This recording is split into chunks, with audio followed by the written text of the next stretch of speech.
Hey there, Mr. Redder here. Welcome back to another episode of Reddit Podcast Stories, where today, my mother-in-law is demanding to be paid for babysitting our toddler. My wife, who's 39, is turning 40 in 10 days. To celebrate, we're taking a 5-day vacation, just the two of us. It's the first time that she and I, 38 male, have been away like this as a couple since the birth of our son, almost 4 years ago.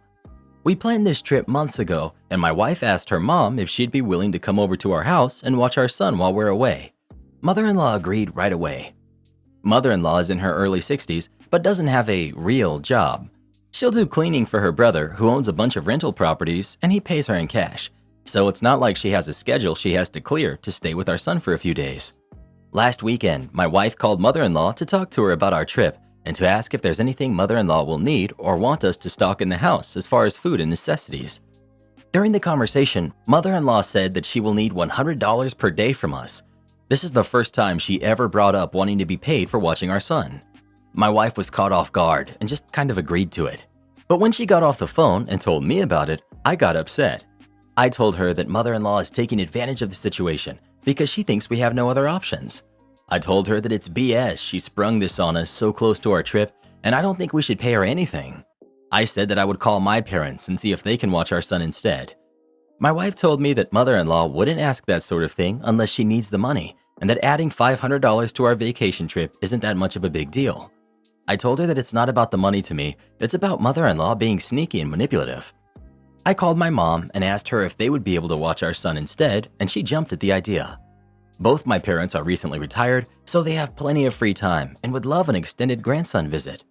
I didn't explain the reason for the change. I just told them that things didn't work out with mother-in-law. I told my wife that my parents can watch our son instead and that she should call her mom and tell her that we no longer need her to babysit. She said that she didn't want to do that because mother-in-law was really looking forward to seeing our son. It's been over 6 months. I told her that if she was looking forward to it that much, she wouldn't be trying to swindle us out of $500. I told her if she didn't want to make the call, I would gladly do it. She reluctantly made the call herself, but it didn't go well. Mother-in-law got upset because we are now depriving her of seeing her grandson. My wife got emotional and ended up backtracking and said that she would talk to me and see if we could work something out. After the call, she asked me if there was some way we could figure this out, and I told her we aren't changing anything again this close to our trip. She said maybe we could offer mother-in-law a smaller amount, but I reiterated that it isn't about the money. It's about mother-in-law being sneaky and trying to take advantage of us. Not the jerk. If she needed and wanted to be paid, it should have been discussed up front. It's not something you bring up last minute. Not the jerk. Your parents have made a much more attractive offer. You have other options, so no. You are not in a position to have to give in. She wants to be paid to see her grandkid. No deal. Is mother-in-law broke and too proud to ask for money? You're the jerk for the way you're dictating this to your wife. You clearly expect veto power over money and other big decisions. That kind of sucks. I'm a guy, but if my wife wanted to give her mom $500 for doing absolutely nothing, I wouldn't dream of saying no. And she would say the same about me and my parents. In this case, it was actually compensation for her time providing care for your kids. Is the mother-in-law being a little manipulative with her late request? Maybe, or maybe not. Maybe she just needs the money, and rather than ask for a handout, she asked for compensation. Should you stomp all over your wife's decision because her mom made a minor request that you disagreed with? Absolutely not. Well, who do you think is the jerk? OP or mother-in-law? Please let us know. If his parents will watch the kid for free, why should they pay her mom to do it? That last commenter though, some people just have no common sense. Am I the jerk for embarrassing a lunch thief at work? I don't think I'm the jerk, but I've been getting some flack for it, so I really wanted to clear this up. So I started a new job recently. I work in a small studio and there are several others in the building. Think open plan office with sections assigned to each studio. The person I had an altercation with doesn't work for my studio, just FYI. I eat lunch around 1 p.m. and most people eat lunch at noon. I came down early to eat at noon. I made coffee and while at the counter, I noticed my Tupperware in the sink empty. Imagine my surprise when I turned around and saw a man I didn't even know sitting down at the table with my food on his plate. He had just stuck it in the microwave.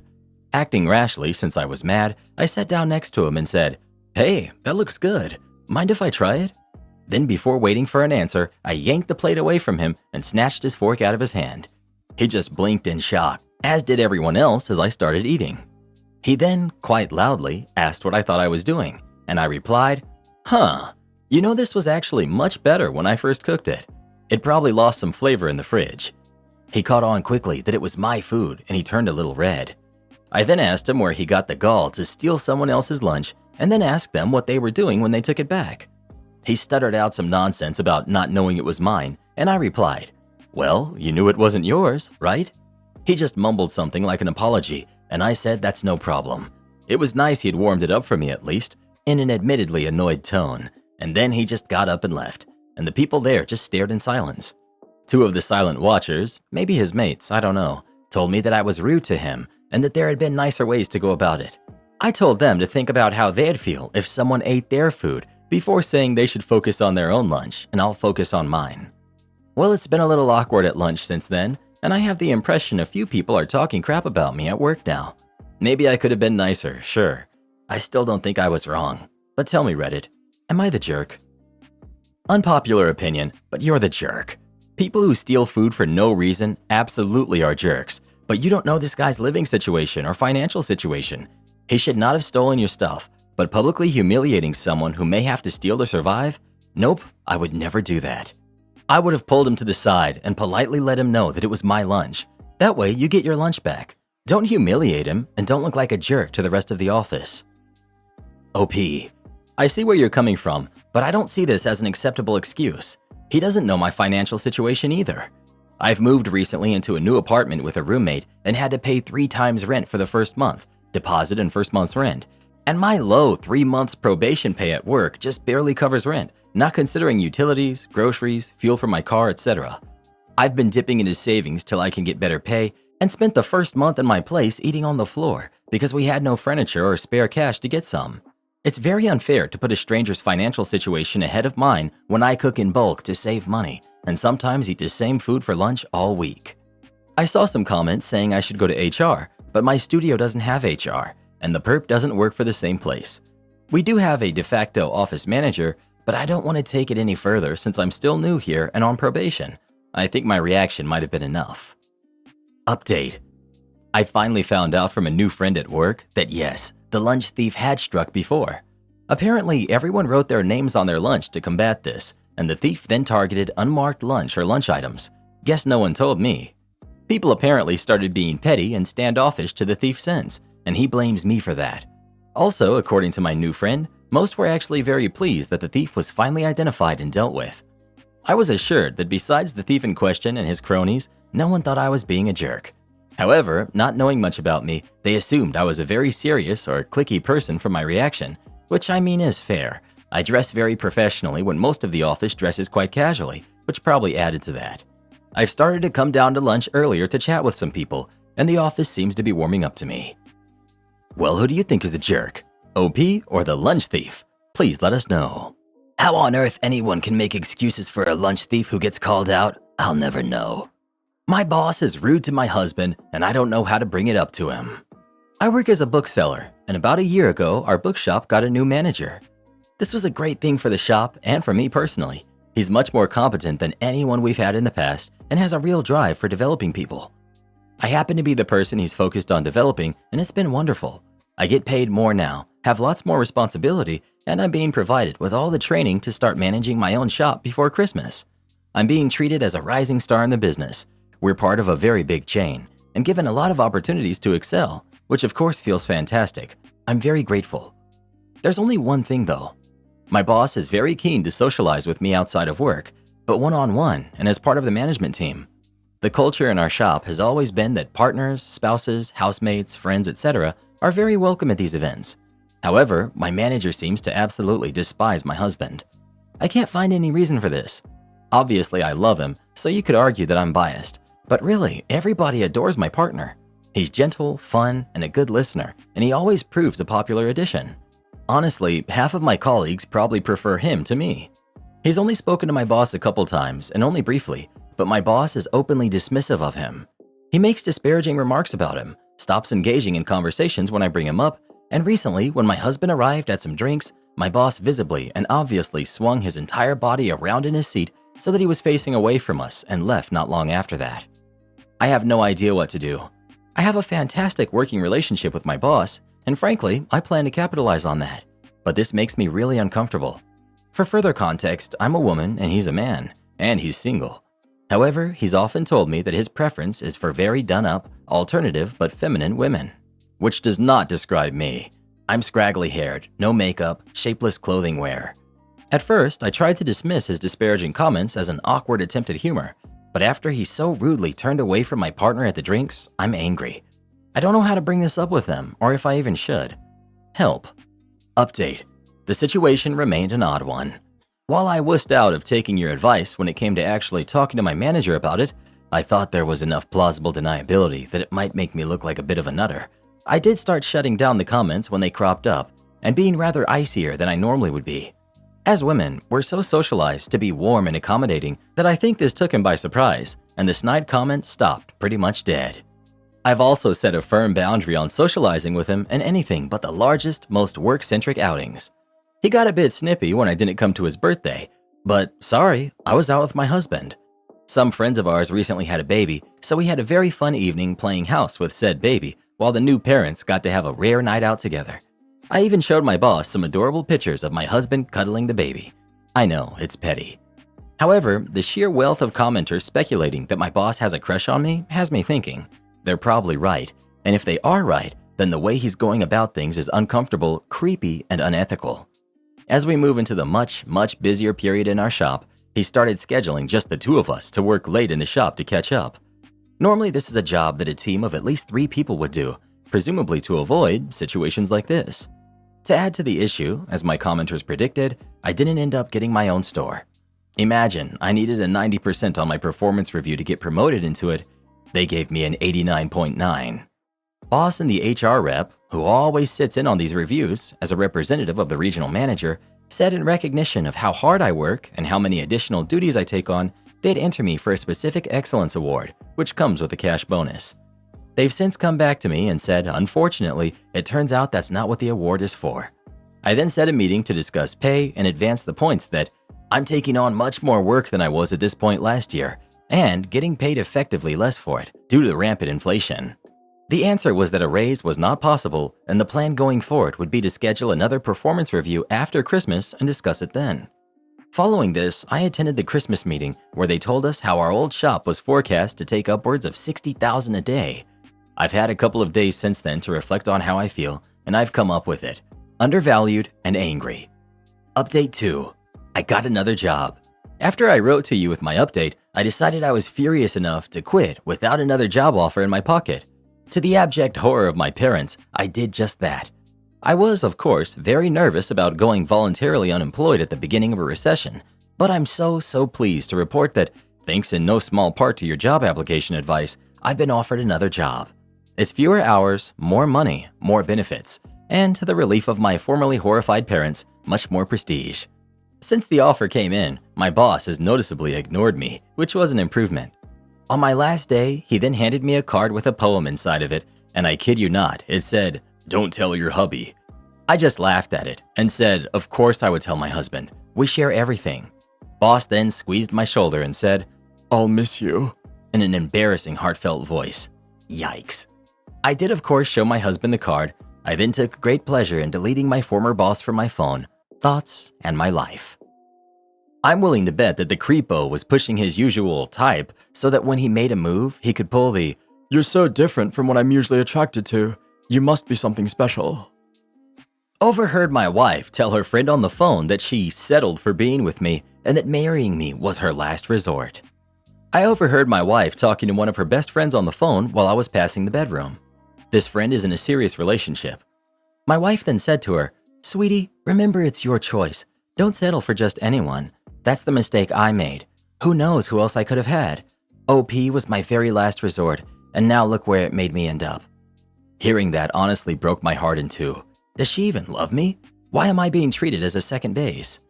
Am I being dramatic and overreacting? I haven't said anything about it since. I honestly don't know what to do, but hearing her say that has really made me upset. Update. Just did one of the hardest things I've ever had to do.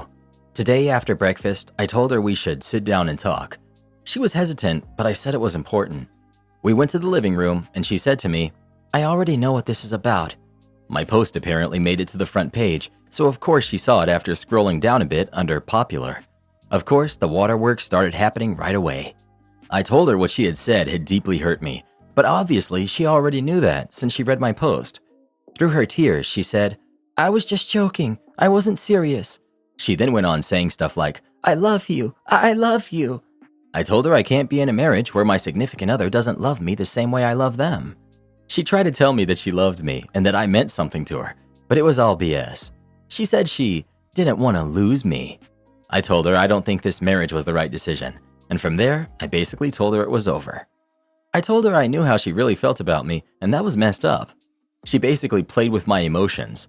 For all those wondering, we have no kids, and I pay fully for the apartment we live in, and I own almost everything we have other than her clothes. I also pay for her car. So after all of this, she'll have little to nothing left. Before our marriage, we also signed a prenup, and at the moment, I've never been so happy with the decision I've made in my life. After that, it was a few seconds of awkward silence before she said to me, "Forget you," then started screaming at me, telling me, "You can't just end things like this." I told her I could do whatever I wanted, and that's when she became very hostile. She screamed at me saying, "You're the worst relationship I've ever been in. You think I can't find someone again? Do you think you'll ever be with someone as good as me? You're an idiot, OP." She grabbed her bag and phone and said, "I'm leaving," before slamming the door behind her. At that moment, I felt like I was on one of those dramatic sitcoms you'd find on TV. I sat down on the couch and cried, and I'm still crying as I type this up. It's both happy and sad tears, and I knew it was only time before she cheated on me or left me. She never loved me, it was obvious. Our relationship only went one way, and I feel like a complete idiot for not seeing it earlier. I live in California, and I'm going to start the process to annul our marriage.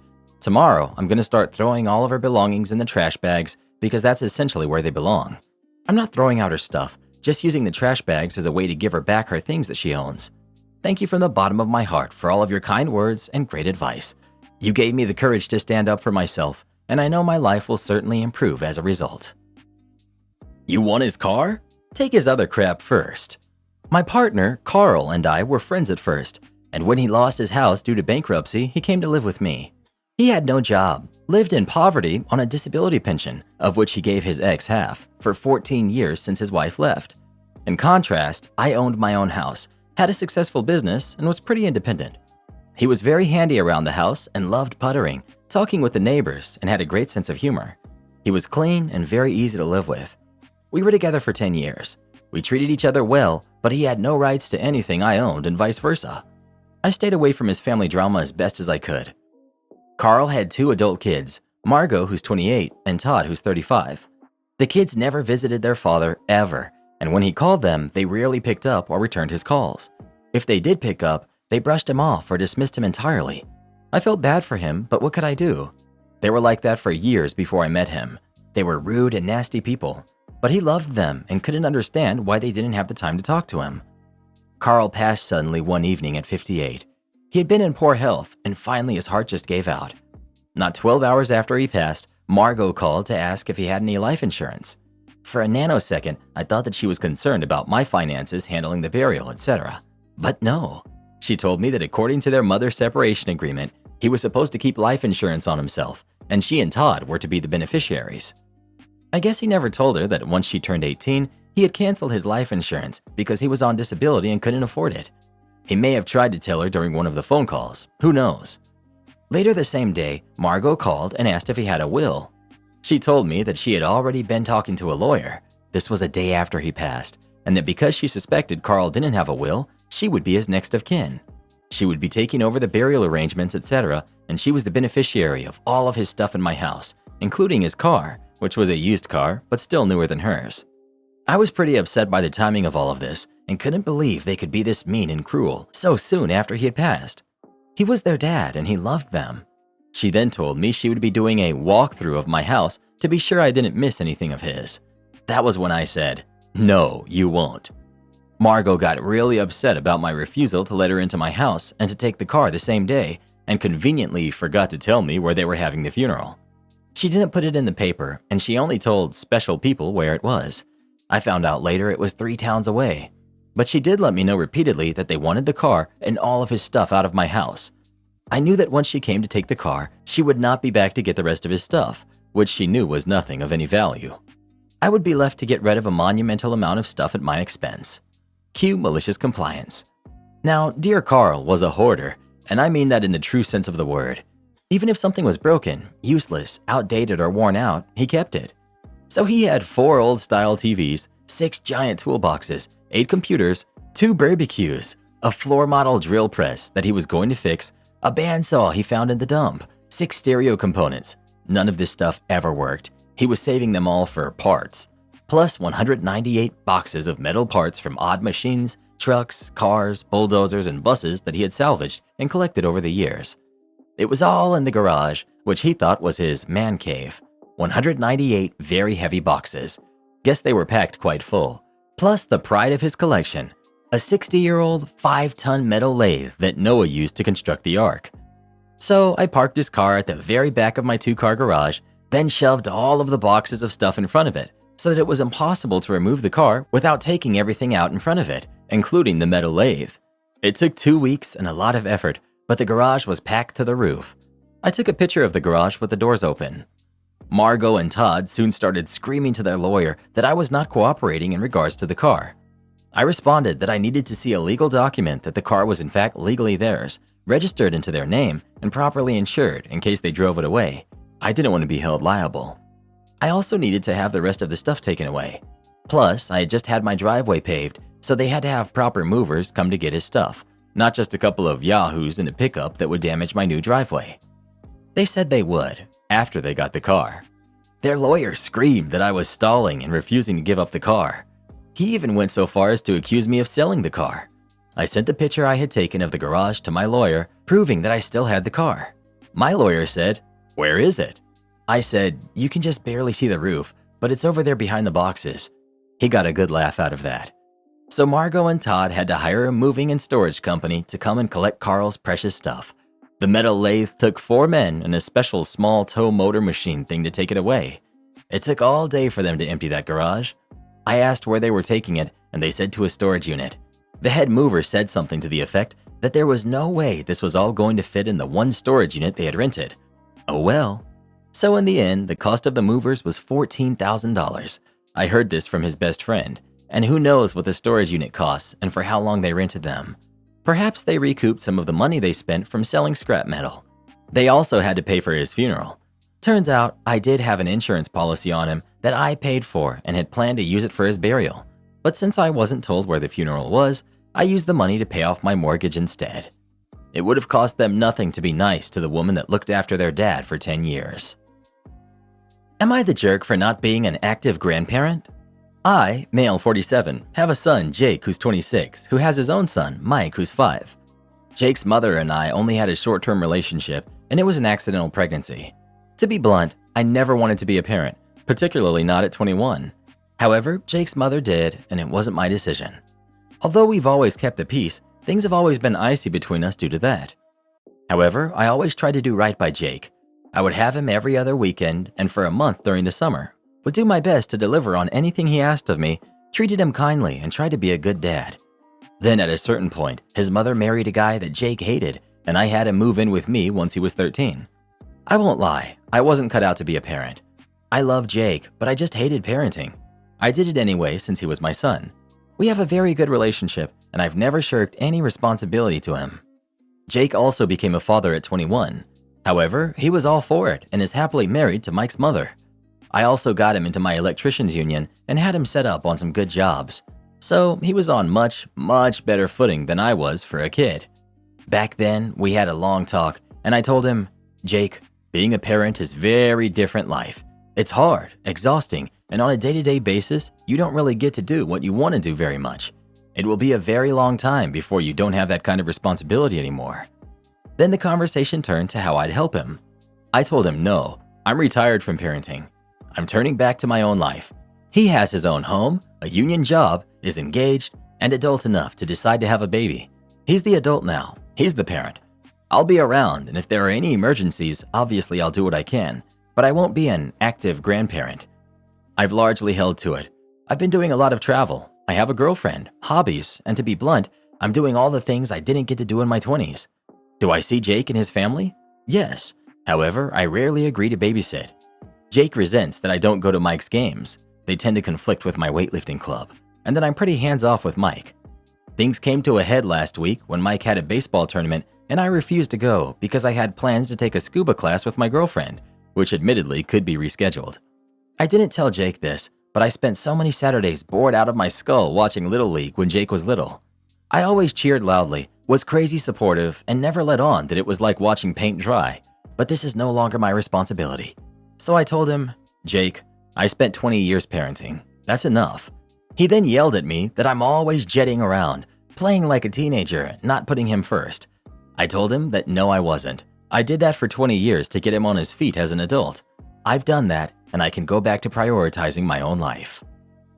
You might not be the jerk, but you're ruining your relationship with your son by essentially saying, I don't care about being actively involved in your life. I've already done the bare minimum expected of me, and I won't do more. Do you want him to go no contact with you? Because that's the direction this is heading in. OP. Maybe this will make me the jerk, but if that's the price, okay. I've spent 20 years putting Jake first and not really having much of a life. I didn't get on a plane to Thailand and change my name. I didn't tell his mom, I don't want to be a father, so if you have a baby, I'll pay child support, but leave me alone. I was a very active parent. Jake was raised into a fully functional adult with a stable, steady job, his own home, and his own wife and baby. I did it because I fathered a kid. He couldn't take care of himself, and it was my responsibility. Jake is fully able to take care of himself and Mike, as is Mike's mother. If I need to give up the next 20 years and be daddy again, no, I'll only do it once. This time, I'm actually getting on the plane to Thailand. The price is too high. I've done my duty and hung up my parent hat. At this point, yes, I'm done. I've signed up for and took responsibility for Jake. Jake chose to have Mike, well and good. But now he's the parent, not me. Although every disagreement on the internet always has going no contact is literally the first port of call, real life isn't like that. But because it seems that's what everyone wants to talk about, if let's say that it really came down to that, so be it. I'd wish him and his family well. But whether it makes me the jerk or not, I've taken my life back and I'm not going to put it to the side again. If the choices are I walk off into the sunset or I have to be a daddy again, I'm walking off into the sunset. Nobody has threatened such a thing, nor is anyone talking about it. But this being the internet, it is the go-to that everyone says immediately. I hope things don't go that way. I don't want them to go that way. But if those are the terms, that'll be my choice. My boyfriend faked a proposal, so I broke up with him. I, 24 female, have been dating my boyfriend, Andrew, who's 26, for 5 years now. We've had a healthy and stable relationship up until today. Andrew has always been a prankster and makes jokes with me all the time, and I do it with him too. But today, he took it way too far. In the morning, he woke me up at 7 a.m. and told me to wake up because he wanted to take me to the spa. I was pretty surprised because it wasn't a special day or anything, but I was all for it. At the spa, he told me how he wanted to go to a fancy restaurant after we were done at the spa and that he was paying. Of course, I agreed as we hadn't been out together in a long time. We then got to the restaurant. We had a beautiful and romantic dinner and just a nice time in general. We were talking about a house we were planning to move into and chit-chatted about other stuff too. After around 40 minutes, Andrew stood up and got on his knees and took a box out of his pocket. My heart stopped beating. I hadn't even predicted this. We've never even talked about proposals before, but I also thought how great the time was now. He did a speech about how I was the most beautiful girl in the world and how he wanted to live with me forever and ended it with, "Will you marry me, my princess?" Of course, I said yes. Seconds later, all that excitement turned into horror. He opened the small box that I expected he had put the ring into, and instead it was a note saying, "You've been pranked," and Andrew started laughing hysterically. He continued with, "Baby, this was just a prank. I'm not ready at all to marry you yet." He was leaning in to hug me, but I gave him the biggest slap ever with tears streaming down my face. I just told him, "We're over, you scumbag." I'm now sitting in my bed crying and writing this, and I don't know what to do. He's been texting and calling me, but I haven't responded because I feel so sad, betrayed, and mostly angry. I thought this was going to be one of the best days of my life. What should I do? What do you mean, what should you do? You announced that you have big news. You and Andrew are finally ready to let everyone know that the relationship was just a prank. You're actually single. Then go date someone else who actually cares about you. Old boy took it too far. It's hard to come back from that sort of disrespect. I think you would be best not seeing him anymore. He lied to you and he tricked you. Now he can deal with the fallout. Karen tricked me into eating meat knowing I was a vegan. I've been vegan for 10 years and vegetarian for 3 before that. One thing to know is that after not eating meat, a person can't jump right back into eating a lot of it without some seriously unpleasant digestive issues. It has to be reintroduced slowly. I found that out by chance when I accidentally got drunk at a bonfire party, got confused between the vegetarian chili and meat chili, and spent the next day and a half fighting for my life on the toilet. Or another time I had a stew with meat by accident and it came out both ends at the same time. That was fun to clean. After these experiences, I've decided that if I ever eat meat by accident again, I'm just gonna throw up real quick, because that's at least better than a day or two of stomach issues. So last week, I was visiting my boyfriend and his family, and his parents and brothers have always given me crap for being vegan. They crack jokes about it all the time, but this time they were kinda pleasant, and on the last day said they had made me a meatless family recipe. This pasta was chunky red sauce with a bunch of veggies and stuff. It was kinda weird tasting, but I was polite about it when they asked, and I said I liked it. Then his dad was like, "Ha! Did you hear her? She said she liked it." And the whole family, except my boyfriend and I, were acting like it was some big joke. Then his dad revealed it had ground beef in the sauce. I was like, oh no, internally, because I had a 4-hour flight the next morning, and I did not want to spend it in the airplane bathroom. So I was like, excuse me, and I walked to the bathroom. His family was like, what? So as a bit of an answer to them, I didn't shut the door when I did what I was about to do, which was throw up. It was a little dramatic, honestly, but I'd rather it come out once easily than unpleasantly on the plane or bus, especially because the bus has no bathrooms. His family was getting kind of mad at me for throwing up with the door open because my boyfriend's brother's kid's daughter got grossed out and threw up also. I was upset, but decided it was better to spend my energy just buzzing off, so I was like, better out than in, right? I bounced and my boyfriend came with me, though he had been trying to talk to his family before I put my foot down and said I was out, with or without him. He's mad at his family for obvious reasons, but he's also kind of upset with me for how I handled stuff. Feeling like making everyone hear and see me throw up, not cleaning up the splatter, and then heading out fairly wordlessly. I was like, no, I handled it fine. I wasn't being dramatic.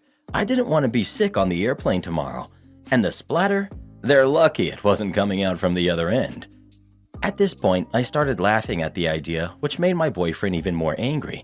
He was saying that kind of mean stuff was messed up, and I was like, chill, it's a joke. He's upset with me for that. I'm mad at his family, and I'm wondering, am I the jerk for doing this after my boyfriend's family tricked me into eating meat? Even though I'm vegan and it would cause digestive issues for me? Not the jerk. Boyfriend and his family suck. They should count themselves lucky you didn't throw up on them. These sound like the kind of people who'd think someone was making up an allergy and then put them in the ER when they decide to test their theory. They had no right doing this to you. If your boyfriend is siding with them, then he's just as bad as they are. Dump all of them. Not the jerk. Not the jerk. You don't have the enzymes anymore to process meat. If they looked into it themselves, they would have realized that. They're the jerks for pulling that on you to one-up you. To be fair, they sound like the kind of people who don't believe in science. As in, if a proven fact is inconvenient or unpleasant for them, it can be ignored. Like those idiots who don't believe allergies to be real. OP probably is better off just cutting her losses and going low contact. Not the jerk. Food tampering is an awful thing to do, and in some places it's illegal. If you'd intentionally thrown up on the table in front of them to make a point, then I'd still be on your side. Everyone sucks here. They shouldn't have tricked you into eating meat. Don't mess with people's food. But what you did in their bathroom with the door open and leaving the splatter is gross. And you doubling down on it in the comments is very telling. I can't believe I had to search for this. Yes, everyone sucks here. The others more than OP, but causing the kids to throw up as a result of your actions is not cool either. Technically, the family caused it. No, the family made OP fly off the handle. Her actions that she chose to punish them with is what made the kid throw up.